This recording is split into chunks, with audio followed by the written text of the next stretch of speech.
မိတ်ဆွေများကျွန်တော်20နှစ်ဦးကျန်တော့ကျွန်တော်3မိနစ်10မိနစ်ပြောခဲ့တဲ့ site လေးပေါ့ဗျာကျွန်တော် break ကတော့အောင်သွားတယ်3မိနစ်10မိနစ်ကို3မိနစ်ကိုမှတ်ထားပြီးဒုတိယအရန်က10မိနစ်လို့ကျွန်တော်ပြောခဲ့တယ်အဲ့ဒီ line ကကျွန်တော်နှစ်ချိန်မှပြန်ပြီးဆက်ကြည့်ရအောင်နော်ကျွန်တော်ဘယ်ဟာစမတော့ဆိုတော့ဟုတ်ပြီကျွန်တော်အဲ့ဒီမှာကျွန်တော်ပြောခဲ့တဲ့ site လေးပေါ့ဗျာနော်2003ခုနှစ်မှာ3ထိပ်တီ10ထိပ်3ရထိပ်တီဒီကနန်း3လုံးပေါင်းလုံးရှိခဲ့ပြီသူ့ရဲ့ဟဲ့လားကျွန်တော်17နှစ်ဟွာဝေးတိတိမှာပဲဟဲ့လား9ထိပ်တီတစ်ခါနဲ့9ထိပ်တီကနန်းပေါင်းရင်းတစ်လို့ဖြစ်ခဲ့ပြီအဲ့လိုဖြစ်လို့ဖြစ်တာတို့တတိယကျွန်တော်ရတဲ့2006ခုနှစ်ထဲမှာလေဟဲ့လားတို့ရောက်ခင်လေး2005ခုထဲမှာဒိတ်ထိပ်တီ3ရထိပ်တီ9ထိပ်တီနဲ့ဒီကနန်းပေါင်းရင်း3လုံးဖြစ်ခဲ့လို့ကျွန်တော်ကဟဲ့လားနေ့ဦးမင်္ဂလာနေ့မှာကျွန်တော်ဟာလားဒီဗရိတ်3လုံးပေါင်းရင်9ဗရိတ်4ဗရိတ်10ဗရိတ်ဗရိတ်3လုံးပေါင်းရင်1လို့ဖြစ်ခဲ့တယ်ကျွန်တော်ပြောနေတာကအောက်က380 1ဗရိတ်ကိုဟဲ့လား948ဗရိတ်3လုံးပေါင်းရင်1လို့ဖြစ်အောင်10ဗရိတ်လို့သူထည့်ခဲ့တယ်ဟုတ်ပြီဒုတိယကအနေနဲ့ပြန်ကြည့်ရင်9.5 1ဗရိတ်ကိုကျွန်တော်တို့နေ့ဦးအချိန်မှာလေဟဲ့လား1ဗရိတ်9ဗရိတ်1ဗရိတ်ဒီဗရိတ်3လုံးပေါင်းရင်1လို့ဖြစ်ပြီးဒီ3လုံးပေါင်း1ကိုထေးသီး3လုံးပေါင်း1ကိုဗရိတ်3လုံးပေါင်း1လို့ဖြစ်ခဲ့တယ်ကျွန်တော်အဲ့ဒါကြောင့်ကျွန်တော်တို့2006ခုနှစ်နေ့ဦးမင်္ဂလာနှစ်ချမ်းပါလား439ခု1ဗရိတ်မလို့ဗရိတ်3လုံးပေါင်းရင်1လို့ဖြစ်အောင်ဒီမှာက9ဗရိတ်9ဗရိတ်9ဗရိတ်3ဗရိတ်ဟဲ့လားဗရိတ်လုံးမလာသေးတဲ့အတွက်9ဗရိတ်3ဗရိတ်လို့ဖြစ်နေ1လို့ပြောရင်3ဗရိတ်လို့ तू ကမဟုတ်ပါခွဲနိုင်တယ်လို့ကျွန်တော်ပြောခဲ့တဲ့အတွက်ဟဲ့လား तू ကြတာကတော့1ဗရိတ်3ဗရိတ်လို့ပြခဲ့တာဒါပေမဲ့ကျွန်တော်ပါဝါခွဲမယ်လို့ပြောခဲ့တဲ့အတွက် तू ပါဝါကို9ခွန်8လို့ရိုက်သွားတယ်တို့ကျွန်တော်ပေါက်သီးတော်မပေါက်ပြဗရိတ်ကြောတော့မှန်သွားတယ်ပေါ့ဟုတ်ပြီအဲ့ဒါကိုကျွန်တော်တို့ကဒီချိန်မှာပြန်ဖမ်းနေတဲ့ပုံစံလေးကိုတစ်ချက်ပြန်ကြည့်ကြည့်ရအောင်နော်သူလောက်လာတဲ့ site လေးကိုပဲကျွန်တော်ပြန်ကြည့်ကြလို့ဟုတ်ပြီအဲ့ဒီမှာကျွန်တော်ခုနပြောခဲ့တဲ့ site လေးကိုကျွန်တော်ပြန်စမယ်ဆိုလို့ရှိရင်2003ခုနှစ်မှာခွန်ရှင်းနေခွန်ခါလေးရှိခဲ့တယ်အဲ့ဒါခွန်ခါလေးတူထိုက်ခဲ့တယ်ခွန်ခါလေးကလည်းကျွန်တော်တို့သူ့ရဲ့ဇောင်းပေါ်ပင်မှာလေးနောက်ပင်နဲ့40အတွဲလေးနဲ့ဒီကနန်း3လုံးပေါင်းရင်ခွန်လို့ဖြစ်ပြီးတယ်တနစ်ကျော်ချလိုက်တယ်ပြန်ဒီခွန်ခါလေးရဒီပေါ်ပင်မှာဟလားနှစ်300ခွန်134ဆိုဗရိတ်400ဟလားခွန်လို့ဖြစ်ခဲ့တယ်ဟုတ်ပြီသူရတိုင်းမင်းတူတူပါပဲကျွန်တော်တို့ပြန်ပြီးတော့ဒီဘက်7နှစ်7နှစ်ပြန်ပြေးလို့ရှင်လဲလားကျွန်တော်တို့ဒီမှာ2013ခုမှာဟလား6ခွန်3တို့ခွန်ခါလေးရှိပြီးတော့သူရဲ့ထက်ဇောင်းလေးမှာကလားရှင်းတော့ပြင်နှလုံးပေါင်း9ဒီခွန်လို့ဖြစ်ခဲ့တယ်အဲ့ဒီခွန်လို့ဖြစ်ပြီးတော့ခွန်ခါထည့်တယ်ပေါ့ဗျာခွန်ခါထည့်ပြီးနောက်တစ်နေ့ကိုသူကတစ်ပရိတ်9နှစ်3တစ်ပရိတ်နဲ့4နှစ်ခွန်ပရိတ်ပရိတ်နှလုံးပေါင်းခွန်လို့ပြန်ချုပ်ခဲ့ဟုတ်ပြီအဲ့လိုဆိုရင်လည်းကျွန်တော်တို့ခွန်ချက်လန်းကိုတွားနေတဲ့အတွက်ကျွန်တော်တို့ဟာလားဒီမှာလည်းတတိယနေ့ကျွန်တော်ရောက်တဲ့နှစ်မှာလဲလားကျွန်တော်တို့8ခုနှစ်ခွန်ခါလို့တည်လိုက်တဲ့ပဲနဲ့သူ့ရဲ့ဇောင်းမကနှစ်နောက်ပြီးနဲ့96ဝန်းနေဆိုရင်ခွန်လို့ဖြစ်ခဲ့တယ်အဲ့ဒီခွန်လို့ဖြစ်ပြီးတော့ကျွန်တော်တို့ခွန်လေးရဲ့ဒီဘက်မြင်းကုံလေးမှာဗရိတ်ကိုကြံကြည့်မှဆိုရင်ဟာလားနှစ်ဗရိတ်လို့960နှစ်ဗရိတ်လို့ကြာပြီးတယ်ဗျာ690နှစ်ဗရိတ်လို့ကြာပြီးတယ်ဗျာကျွန်တော်တို့ဒီမှာက339နှစ်ဗရိတ်နဲ့ဗရိတ်နှလုံးပေါင်းရင်ခွန်လို့ဖြစ်ခဲ့တယ်ဟုတ်ပြီအဲ့ဒီခွန်လေးကသူဒလဇက်တက်လာတဲ့ခွန်လေးရပေါ့ဗျာမဟုတ်ဘူးနော်အဲ့ဒီမှာကျွန်တော်တို့ဒလဇက်တက်လာတဲ့ပုံစံလေးကိုလည်းဒီမှာကျွန်တော်တို့3ထိပ်ကြီးနဲ့ခွန်ခါနဲ့လည်းခွန်လို့ဖြစ်ခဲ့တယ်ပထမကတ်ပြီးတော့ဒုတိယကတ်လည်းနှစ်ခါနဲ့9ခါနဲ့ဗရိတ်နှလုံးပေါင်းရင်ခွန်လို့ခဲ့တယ်တတိယကနေလည်းကျွန်တော်တို့6ခါနဲ့1ခါနဲ့ကနန်းနှလုံးပေါင်းရင်ခွန်လို့ဖြစ်ခဲ့တယ်အဲ့လိုခွန်ဖြစ်ထားတဲ့ကနန်းလုံးလည်းကျွန်တော်တို့နှစ်ကုံမှာလောက်ထားတာလေးကလေဒီကနေနှစ်ကုံမှာကျွန်တော်ပြန်လောက်ထားလို့နလား6ပရိတ်နဲ့1ပရိတ်နဲ့ပရိတ်နှလုံးပေါင်းရင်ခွန်ဟုတ်လားဒုတိယကမှာလည်းကျွန်တော်တို့358 6ပရိတ်နဲ့ဟဲ့လားခွန်3ညာလေး1ပရိတ်ပရိတ်နှလုံးပေါင်းရင်ခွန်လို့ဖြစ်ခဲ့တယ်တတိယကျွန်တော်တို့ခေတ်ထဲမှာလည်းကျွန်တော်တို့196 1ပရိတ်နဲ့ကျွန်တော်နှစ်ကုံမှာ239 1ပရိတ်ဟဲ့လားနှလုံးပေါင်းရင်ဒီပရိတ်နှလုံးပေါင်းရင်ခွန်လို့ဖြစ်လာခဲ့တဲ့ကျွန်တော်ဒီချိန်မှာအဲ့ဒီခွန်စားလန်းကိုကျွန်တော်ပြန်ဖြည့်ရှင်တာပေါ့နော်ခုနဒီရှင်ငါရှိတိပရိတ်ကိုကျွန်တော်ကဒီ3လုံးပေါင်း1လို့ဖြစ်ခဲ့ပြီးမှဒီပရိတ်3လုံးပေါင်း1လို့ဖြစ်မယ်လို့ကျွန်တော်ယူဆခဲ့တယ်။နော်ပထမချက်မှန်တယ်ဒုတိယကလည်းကျွန်တော်တို့ဒီမှာပြန်ကြည့်ကြည့်ပါနော်။ဟဲ့လားဒီခွန်တော်ညာလေးတိပရိတ်မို့လို့ဟုတ်လားဒီမှာအောက်မှာထောက်ထားခဲ့တယ်ကျွန်တော်ထောက်ထားတဲ့ခဏလေးရတယ်ဟဲ့လား966 9ထိပ်စီ1ထိပ်စီ9ထိပ်စီနဲ့ကနန်း3လုံးပေါင်းရင်1လို့ဖြစ်ပြီးတော့အပေါ်မှာပရိတ်3လုံးပေါင်း1လို့ချုပ်ခဲ့တယ်1လို့ချုပ်ခလာပေါ့ဗျာဟုတ်ပြီတတိယကအနေနဲ့လည်းဒီမှာကျွန်တော်တို့439ခွန်ဟဲ့လားထိပ်သီး3လုံးပေါင်းရင်1လို့ဖြစ်လိုက်တယ်ဗျာကျွန်တော်ဒီမှာ2ဦးမှာကျွန်တော်မင်္ဂလာကလေးမှာကျွန်တော်က3ပရိတ်လို့ကျွန်တော်ပြောခဲ့တယ်ဒါပေမဲ့3ပရိတ်မဖြစ်ရင်ကျွန်တော်တို့သူ့ရဲ့လက်စားမှုတန်ရာထဲမှာဆိုရင်ဟုတ်လား3ပရိတ်မဖြစ်ရင်ခွန်ပရိတ်ပါဝါသူကရောက်ရှိသမျှဖြစ်လာတယ်မင်းဟုတ်လားကျွန်တော်တို့က3ပရိတ်ကင်ပြီးမဲလဲ10ပရိတ်ကိုဖြစ်သွားတာနော်ဟုတ်ပြီအဲ့ဒီချိန်မှာပရိတ်တော့အောင်ပြီဆိုကျွန်တော်ဒီချိန်ကိုကျွန်တော်ကဒီချိန်မှာပရိတ်လေးတစ်လုံးကိုကျွန်တော်မိတ်ဆွေများကိုပြန်ပြီးတော့ဝင်ရကြည့်လို့ပါနော်ဟုတ်ပြီအဲ့ဒီမှာကျွန်တော်တို့နေ့ဦးမှာခွန်လေးခွန်လို့ကြာပြီအောက်ချိန်မှာလားခွန်နေကိုဆို10ပရိတ်ကြာခဲ့တယ် ဒုတိယပင်မှာလည်းကျွန်တော်တို့ဒုတိယကတ်မှာလည်း3ခွန်တင်ဟဲ့လားတိပရိတ်လိုကြာပြီအောက်ဝေမှာကနန်း800လို့ကြာခဲ့တယ်တတိယကျတော့ကျွန်တော်မရောက်သေးဘူးဗျာဟုတ်ပြီကျွန်တော်ယူထားအနေထားလေးကိုပြန်ကြည့်ကြအောင်နော်သူ့ရဲ့ခုနှစ်ကိုအောက်ပင်မှာလားရှိပရိတ်လူရှိခဲ့တယ်ကျွန်တော်ပြောချင်တာကဒီပရိတ်နှလုံးပေါင်းရင်းဒီ6လူဖြစ်ခဲ့တယ်နော်6လူဖြစ်ခဲ့တယ်ဒုတိယကတ်အနေနဲ့ကလည်းကျွန်တော်တို့ဒီမှာကတော့ဟုတ်လား684ရှိပရိတ်နဲ့ဘောရှိပရိတ်နဲ့6လူဖြစ်ခဲ့တယ်ကျွန်တော်တို့ဒီကျွန်တော်ရောက်တဲ့ကတ်မှာတော့သူက3ခွန်ခုမရိတ်လို့ပဲဖြစ်သေးတာဗျာအပေါ်တက်ရမှာဟုတ်ပြီအဲ့ဒီမှာကျွန်တော်ဖမ်းမဲ့ပုံစံလေးကိုပြန်ကြည့်ကြည့်လိုက်မယ်ဆိုရင်နော်ဟုတ်ပြီဖမ်းမဲ့ပုံစံလေးကဘယ်လိုလဲဆိုဒီမှာကျွန်တော်တို့ဒီမှာကပရိတ်လုံးပေါင်းရင်8ဟဲ့လားဒီမှာပရိတ်လုံးပေါင်းရင်8ပရိတ်နှစ်ခုဖြစ်ခဲ့တဲ့အတွက်ကျွန်တော်6လူတက်မှတ်လိုက်တယ်အဲ့ဒီ6လူဖြစ်လိုက်တဲ့တပြိုင်နဲ့ပေါ့ဗျာဟုတ်လား6လူဖြစ်ခဲ့တဲ့အပေါ်ဘင်းကကျွန်တော်တို့ကဒီမှာက648တိပရိတ်လို့ဖြစ်တယ်အဲ့ဒီပရိတ်3လုံးပေါင်းရင်1နဲ့ဟဲ့လားဒီပရိတ်နှလုံးပေါင်းရင်6နဲ့ပေါင်းရင်ဒီခွန်လို့ပြန်ဖြစ်ခဲ့တယ်ဟုတ်ပြီနော်ဟုတ်ပြီအဲ့ဒါဆိုရင်ကျွန်တော်တတိယကဒုတိယကအနေနဲ့ပြန်ကြည့်ကြည့်မယ်ဆိုရင်လားဒီမှာကလည်းကျွန်တော်တို့နှစ်ဦးမှာကလာလား9 3နှစ်ပရိတ်နဲ့3951 9ပရိတ်နဲ့1ပရိတ်နဲ့ဒီပရိတ်နှစ်ဦးဇက်တိုက်3လုံးပေါင်းရင်1လို့ဖြစ်ခဲ့အဲ့ဒီ1လို့ဖြစ်လိုက်တဲ့ပြန်နဲ့ကျွန်တော်တို့ဒီမှာ800ဆိုတဲ့ခဏရင်အောက်က664နဲ့ဟဲ့လား10ပရိတ်နဲ့အောက်က800လို့ခဏပေါင်းရင်ဒီလေဟဲ့လားကျွန်တော်တို့6လို့ဖြစ်ခဲ့တယ်အဲ့ဒီ6လို့ဖြစ်တဲ့နဲ့ကျွန်တော်ဒီ3လုံးပေါင်းရင်1နဲ့ဒီ3လုံးပေါင်းရင်1ပရိတ်1လို့ဖြစ်ခဲ့တဲ့1ကလေးနဲ့ဟဲ့လားဒီနှလုံးပေါင်းရင်6နဲ့ဒီခွန်လို့အကြမ်းမရသူဖြစ်တာခဲ့ဟုတ်ပြီအဲ့လိုဆိုရင်ကျွန်တော်တို့မိတ်ဆွေများကျွန်တော်တို့ဒီလေးမှာကျွန်တော်ပြန်ကြည့်ကြရမှာဆိုလို့ရှိရင်တော့မိတ်ဆွေများနော်ဟုတ်ပြီဒီမှာကကျွန်တော်တို့ပထမတူပဲမူတူပဲမဲ့ green ကနန်းတူပဲမဲ့ဟဲ့လားကနန်းမတူတဲ့ site လေးတွေ तू ကလှုပ်လာတယ်ကျွန်တော်အမြဲပြောခဲ့ပါဟုတ်ပြောလာတဲ့အတိုင်းပဲ तू ကတစ်လို့လှုပ်ခွင်းနေဟဲ့လား3ပရိတ်လို့မလှုပ်နဲ့10ပရိတ်လို့လှုပ်သွားတယ်ဟုတ်ပြီအဲ့ဒီ10လို့လှုပ်လာတဲ့ break လေးက3လုံးပေါင်းရင်6လို့ဖြစ်ခဲ့လို့ကျွန်တော်တို့ဒီမှာကျတော့ဟဲ့လာ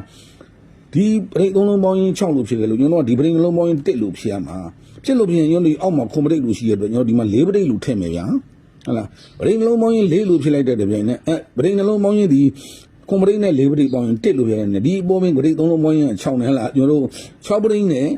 အပေါင်း1ပရိတ်ဆိုရင်ခွန်လို့ဖြစ်ခဲ့ပြီအဲ့ဒါကျွန်တော်ခွန်မတ်တက်ကိုကျွန်တော်တွားနေတဲ့အတွက်ဒီပိန်မှာကျွန်တော်တို့ကဟဲ့လား4ပရိတ်2026ခုနှစ်ကြိမ်မြောက်မှာကျွန်တော်4ပရိတ်လို့ကျွန်တော်ကိုင်းနေဗျာဟုတ်တယ်မလားအင်မတန်ကန်ဆိုးခဲ့ရင်တော့ကျွန်တော်9ပရိတ်ပေါ့9ပရိတ်ဆိုတဲ့အကြောင်းကလည်းဟဲ့လားရှိတဲ့အကြောင်းကိုလည်းကျွန်တော်ပြောပြမယ်လက်စားနော်ဘာလို့ဆိုတော့ဒီ site ကအ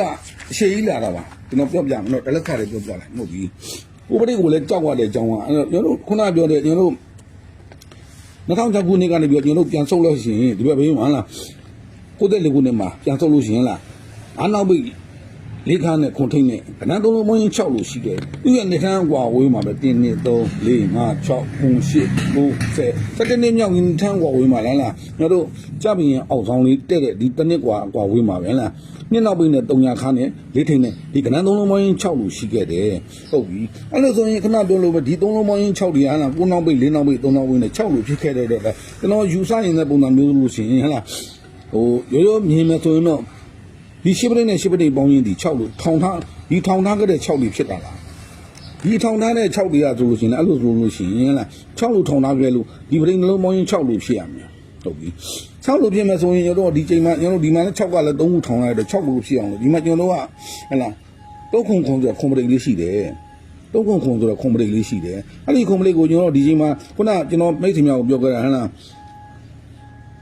တတိယကျင်းဒုတိယကျင်းတတိယကျင်းစရုဒ္ဓကျင်း၄ကျင်းစတိုက်ပေါင်းနေတဲ့6လေးဒီမှာ6လို့ဖြစ်ခဲ့ဆိုရင်3ခု9ပရိတ်နဲ့6ပရိတ်နဲ့ဒီကကျွန်တော်တို့6လို့ကျန်9ပရိတ်လို့ဖြစ်ရမယ်နော်သူကတော့မူနဲ့ပြခဲ့တာပါဟုတ်ပြီနော်အဲ့လိုဆိုရင်ကျွန်တော်ဒီပရိတ်ကနေပြီးတော့ကျွန်တော်တို့ပရိတ်ကြောတော့ကျွန်တော်မားနေတဲ့အတွက်နော်၄ပရိတ်ကိုအမားကိုင်းမယ်ဟုတ်ပြီနော်နောက်တစ်ခါကကျွန်တော်တို့တွင်တူတဲ့ဆိုင်လေးကျွန်တော်ပြီးခဲ့တဲ့ဘက်က2ကိန်းလုံးပြခဲ့တဲ့ဆိုင်လေးနော်၄ပရိတ်အဲ့ဒါတမူအဲ့ဒါက19နှစ်သွားတဲ့ချိန်လေးပါသူပေးတာလည်းကြည့်လိုက်နော်ဘယ်လိုလေးပေးလဲကျွန်တော်မိတ်ဆွေများပြောခဲ့တဲ့ဒီလို3ပေါင်းရင်1လို့ရှိခဲ့တဲ့ဟာလေးပေါ့ဗျာအဲ့ဒီ1ကနေစတဲ့ဇန်လမ်းမယ်နော်ဒီမှာသူကြတာတော့ဒီဘက်မှာ3 4နှစ်ဆိုတာရှိတယ်နော်3 4နှစ်ဒီသူ့ရဲ့3 4နှစ်ကကျွန်တော်ကြတဲ့2ဦးတိုင်နေတူလို့မှာသူကထိတ်မှာကဒါကနောင်းတင်တာနှစ်နောက်မိနစ်8ခန်းနဲ့ကနန်း3လုံးပေါင်း1လို့ဖြစ်ခဲ့တယ်1လို့ဖြစ်လိုက်တဲ့ပဲနဲ့အဲ့ဒီ1ဒီကျွန်တော်တို့ဒီမှာ6ခါရယ်ခွန်ခါရယ်ကနန်း3လုံးပေါင်းရင်3နဲ့ဒီဘက်ကခွန်နဲ့ဟဲ့လား3ရယ်ခွန်ရယ်30လို့ဖြစ်ခဲ့ပြီ30လို့ဖြစ်တဲ့ပြင်ဒီတစ်ကိုဖြစ်အောင်ကျွန်တော်တို့24ချိန်မှာကျွန်တော်ခွာပေါင်းရင်1လို့ဖြစ်လို့ရှိရင်ဒီခွာပေါင်း1နဲ့ဒီ၄လုံးပေါင်းရင်30နဲ့ဒီ1လို့ဖြစ်ခဲ့တယ် နော်ဒါကိုကျွန်တော်ပြောခဲ့ပါတယ်ဟုတ်ပြီဒုတိယကတ်အနေနဲ့လည်းပြန်ကြည့်ကြည့်ခုနမိတ်ဆွေများကိုပြောကြလို့မလားငါနောက်ပြီး6ကချစ်ထိတုံညထိပ်ဒီနဲ့ဒီကနန်းသုံးလုံးပေါင်းရင်1လို့ဖြစ်လိုက်ရတယ်ဟလားဖြစ်လိုက်တဲ့တပြန်နဲ့ခုနပုံစံနိုင်လေးပဲနော်ဒီသုံးလုံးပေါင်းရင်1ဒီသုံးလုံးပေါင်းရင်3ဒီသုံးလုံးပေါင်းရင်9ဒီတုံညလို့ဖြစ်တယ်တုံညလို့ဖြစ်တယ်ကျွန်တော်တို့နှစ်ကုံလေးမှာကဂွာပေါင်းရင်1လို့ဖြစ်တယ်အဲ့ဒါကြတော့ဒီ1ကိုဒီလေးလုံးနဲ့ဒီဂွာပေါင်းရင်နဲ့ဆို1လို့ဖြစ်ခဲ့တယ်ဟုတ်ပြီတတိယကကျွန်တော်တို့အနေနဲ့18နှစ်ပြန်သွားတဲ့ချိန်ကြလဲနော်ပြန်ကြည့်ကြည့်လိုက်နော်ပြန်ကြည့်တဲ့ချိန်မှာလေသူကဒီဇောင်းသုံးလုံးပေါင်းရင်1လို့ရှိခဲ့တယ်အဲ့လို1လို့ရှိပြီးတဲ့နဲ့ကျွန်တော်တို့လေးနောက်ပိတ်လေးခါခွန်ခါဟလားနှစ်ခါနဲ့ဒီမှာတော့နန်းမတူပေါင်းချင်းမတူတော့ဘူးဒါပေမဲ့သူကြာတာလေးအတူတူဖြစ်နေဟလားဒီမှာ3ရဲ့ခွန်ရဲ့ပေါင်းတော့3ညလို့ဖြစ်ခဲ့တယ်3ရဲ့ဟလားခွန်ရဲ့ပေါင်းရင်တူချင်းလားဒီမှာ4ရဲ့ခွန်ရဲ့ပေါင်း1က3ညရဲ့ခွန်ရဲ့ပေါင်းတော့ဟလား8လို့ဖြစ်ခဲ့တယ်8လို့ဖြစ်ပြီးမယ်လေကျွန်တော်တို့ပေါင်းတဲ့မက်သက်ကြတော့သူတို့ဒီ3လုံးပေါင်း1ဖြစ်အောင်လို့ကျွန်တော်တို့ဒီမှာဟလားဘာပေါင်းက8ဖြစ်နေပြီဒီ1ကိုဖြည့်အောင်တို့ကျွန်တော်ဘာပေါင်းက3လို့ဖြည့်ရမှာလေခွန်3ည6လို့အကြမ်းမကြကြခဲ့တယ်ဟုတ်ပြီကျွန်တော်တို့ဒီချိန်မှာအဲ့ဒီချိန်မှာပြန်ပေးတဲ့ site လေးကိုလည်းပြန်ကြည့်ပြန်ကြည့်ကြည့်လိုက်အောင်နော်ဟုတ်ပြီကျွန်တော်တို့အဲ့လိုဖြစ်ပြီးတဲ့ဘယ်နဲ့ကျွန်တော်တို့ဒီဘက်မှာခွန်လေးခွန်လို့ကြားတယ်ပေါ့ဗျာလေးခွန်လို့ကြားပြီးတော့ဘယ်နဲ့နှစ်ကုံမှာလေးခွန်လို့ကြားပြီးကျွန်တော်တို့ဒီမှာ3လေးနှစ်ကြားတဲ့ site လေးကိုပြန်ကြည့်ကြည့်လိုက်နော်ဟုတ်ပြီသူကတော့ရိုးရိုးရှင်းလေးပြီးတာဗျကျွန်တော်တို့တော့ဝေးလန်လန်နဲ့ရှောက်စင်းလာနေတဲ့အတွက်ကျွန်တော်လွဲသွားတာဟုတ်ပြီပြန်ကြည့်ကြည့်ရတော့ဟုတ်ပြီဒီမှာကျွန်တော်ဒီမှာပရိတ်လေးကိုတစ်ချက်ပြန်ကြည့်ကြည့်လိုက်ပါနော်ဟုတ်ပြီဒီမှာ3လေးနှစ်ပရိတ်လေးဒီလေကျွန်တော်သူကတစ်နှစ်ကျော်မှာဟလားဒီမှာကျွန်တော်690လို့ရှိတဲ့ဟလားခွန်ခါလေးနဲ့အောက်မှာ290ဆိုတော့ခါလေးပရိတ်ခါပေါင်းရင်းဒီ4လို့ဖြစ်တယ်4ရဲ့ပေါက်ပါ9ပရိတ်ပါသူကတော့ရိုးရိုးရှင်းရှင်းလေးပဲနော်သူမှလုံးမနေမှလည်းတော့ကုန်ပေးသွားတာဟုတ်ပြီဒုတိယကတ်အနေနဲ့ကျွန်တော်ပြန်ကြည့်ကြည့်လိုက်ကျွန်တော်3-1လို့ကြားတယ်3-1လို့ကြားတဲ့အချိန်မှာ2ဦးမှာ3-2လို့ကြားတဲ့အချိန်မှာတစ်နှစ်2နှစ်3နှစ်ရေးလိုက်တယ်ဗျာဟလား9-8-1ဆိုတော့ရှိတယ်10ခါလေးနဲ့သူ့ရဲ့အောက်ပြင်မှာဒုတိယအချိန်မှာဟလား9-6-6ရဲ့6ခါလေးနဲ့တန့်ပေါင်းခါခါရင်ပြန်ပေါင်းရင်4လို့ဖြစ်တယ်4ရဲ့ပါဝါဒီ9လို့ဖြစ်ခဲ့တယ်3-1ဒီ9လို့ဖြစ်ခဲ့တယ်အဲ့လိုဆိုရင်ဟုတ်ပြီကျွန်တော်တို့တတိယကလည်းသူပေးတာမှန်မလားမှန်တာပဲဗျာအကြံကြည့်ကြတယ်နော်အဲ့လိုဆိုရင်ကျွန်တော်တို့ဒီမှာနှစ်ကုံမှာဟလားခွန်3-6လို့ကြားခဲ့တယ်ဘုဒ္ဓဉာဏ်ကြောင့်လို့ကြာပြီတဲ့ဗျာနေဒီအခွန်ဉာဏ်6ကနေပြီးတော့တစ်နှစ်နှစ်နှစ်သုံးနှစ်ရည်လိုက်တဲ့ဗျာနော်ကျွန်တော်တို့ပြန်ကြည့်ကြည့်လိုက်ပါဦးဟုတ်လားအဲ့လိုဆိုရင်ကျွန်တော်တို့ဒီမှာကျွန်တော်တို့နှစ်ဦးကိုပြန်ကြမှာဆိုရင်တစ်နှစ်နှစ်သုံးနှစ်မြောက်လို့ရှိရင်ဟုတ်လားကျွန်တော်တို့ဒီမှာကြာကိုခွန်ကိုဆိုတဲ့ကဏ္ဍလေးကနှစ်ဦးကဏ္ဍလေးပေါ့ဗျာအဲ့ဒီကဏ္ဍလေးကခွန်ခါလေးနဲ့အောက်ပင်က3963 6ခါလေးနဲ့ကဏ္ဍနှလုံးပေါင်းရင်3လို့ဖြစ်တယ်3ရဲ့ပါဝါ10ပဋိလို့ तू ကရိုးရိုးရှင်းရှင်းလေးချမိလိုက်တာကဏ္ဍဥမှန်ကန်သွားတာဟုတ်ပြီအဲ့လိုဆိုရင်ကျွန်တော်တို့ကပထမချိန်နဲ့သူကစိုက်ပေးတာမှန်တာပဲကျွန်တော်တို့ကယူဆလွဲသွားတဲ့အတွက်နော်ဟုတ်ပြီအဲ့လိုဆိုရင်ကျွန်တော်တို့ဒုတိယချိန်နဲ့ကျွန်တော်တို့ဒီမှာပြန်ကြည့်တော့မယ်ပြန်ကြည့်တော့ကျွန်တော်တို့ရွှေလေးကတွေ့တော့ဟုတ်ပြီအဲ့ဆိုရင်တော့ပြန်ကြည့်ဒုတိယချိန်ဟုတ်ပြီဒုတိယချိန်မင်္ဂလာနှုန်းကဏ္ဍက3ဒီခါပေါင်းရင်4မလို့4ရဲ့ပါဝါကိုပရိလို့အောင်တယ်လို့သူရဲ့ဒုတိယအချိန်မှာပြန်ကြည့်ကြည့်မယ်ဆိုရင်လေကျွန်တော်တို့ဒီမှာခါပေါင်းရင်4ကဒီမှာကြာထားတယ်အဲ့ဒီမှာကျွန်တော်တို့နှစ်ထိပ်သီးလို့ရှိတယ်နှစ်90မှာနှစ်ထိပ်သီးနဲ့အောက်ခါနဲ့ပေါင်းရင်ခွန်လို့ဖြစ်ခဲ့တယ်အဲ့ဒီခွန်လို့ဖြစ်ခဲ့လို့ခွန်ရဲ့ပါဝါဒီမှာ10နှစ်ကိုနှစ်ပရိကြာခဲ့တာဟုတ်ပြီအဲ့လိုဆိုရင်ကျွန်တော်တို့ဒုတိယကအနေနဲ့ပြန်ကြည့်ကြည့်ကြသူနော်အကြီးကဲဆိုလို့ကျွန်တော်တို့3-5တိခဲ့ပြီးတော့တစ်နေ့2နေ့3နေ့မြောက်တယ်မှာဟလားခါပေါင်းရင်4မလို့4ရဲ့ပါဝါကိုပရိလို့ကြာတယ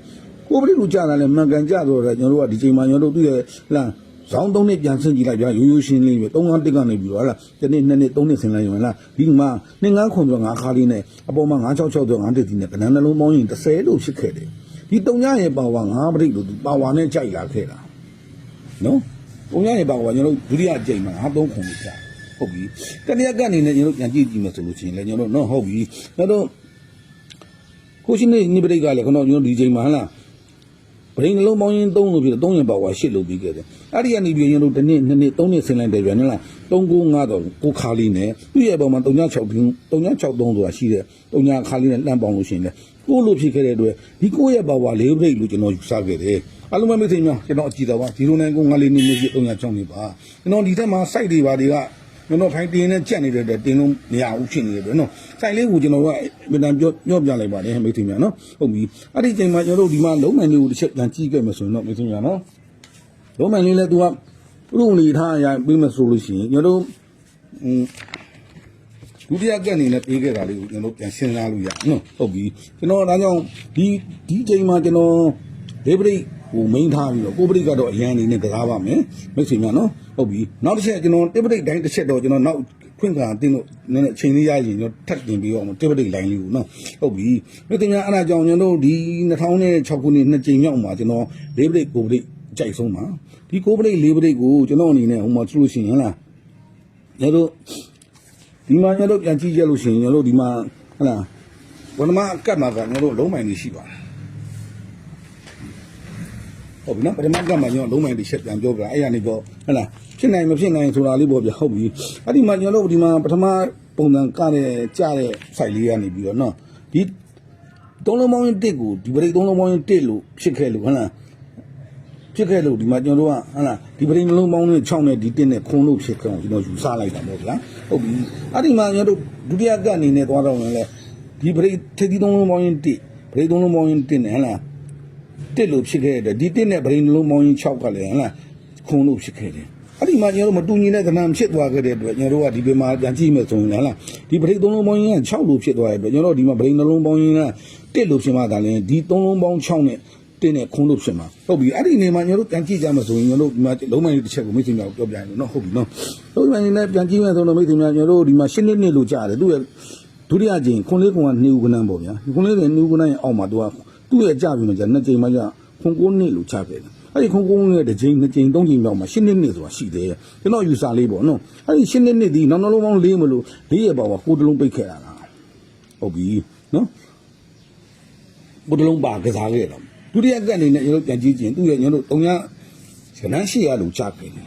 ကနန်း800ဒီကျွန်တော်တို့သူကနေပြီးတစ်ကြိမ်2ကြိမ်3ကြိမ်မြောက်မှာလားနောက်နှလုံးပေါင်း3ဆိုတာကြားတယ်နောက်နှလုံးပေါင်း3ဒီ3ရဲ့ပေါက်က10တလုံးနဲ့ဒီ10ပဋိလိုက်ခဲ့ဟုတ်ပြီအဲ့လိုဆိုရင်ကျွန်တော်တတိယကအနေနဲ့ပြန်ကြည့်ကြလို့ရှိရင်ဟုတ်လားကျွန်တော်တို့ဒီချိန်မှာတုံညဒီကကျွန်တော်ကြပြင်မှာကဒုတိယချိန်မှာကြမှာကဒီချိန်ကနေ3နှစ်ပြန်ဆိုလို့ရှိရင်363ဆိုရှိတဲ့ကဏ္ဍလေးရှိရတဲ့ဒီနောက်နှလုံးပေါင်း9ဒီ9ရဲ့ပါဝါလေးတလုံးအပိုင်နဲ့ကျွန်တော်တို့က4ပဋိကိုကစားမှာပေါ့ဗျာဟုတ်ပြီနော်4ပဋိလုံးမလို့9ပဋိသေးလို့ရမ်းမှာပေါ့မိတ်ဆွေများနော်ကျွန်တော်ကခုနဒီနန်းကိုကျွန်တော်ထုံးမှာတော့အလုံးပေါင်း4ပဋိ9ပဋိကိုပါအလုံးပေါင်းမှာ4ခွက်တည်းရှိပါတယ်နော်4ခွက်တည်းပဲရှိပါတယ်နော်4ခွက်တည်းပဲကျွန်တော်ရိုက်မှာပါထိပ်သီး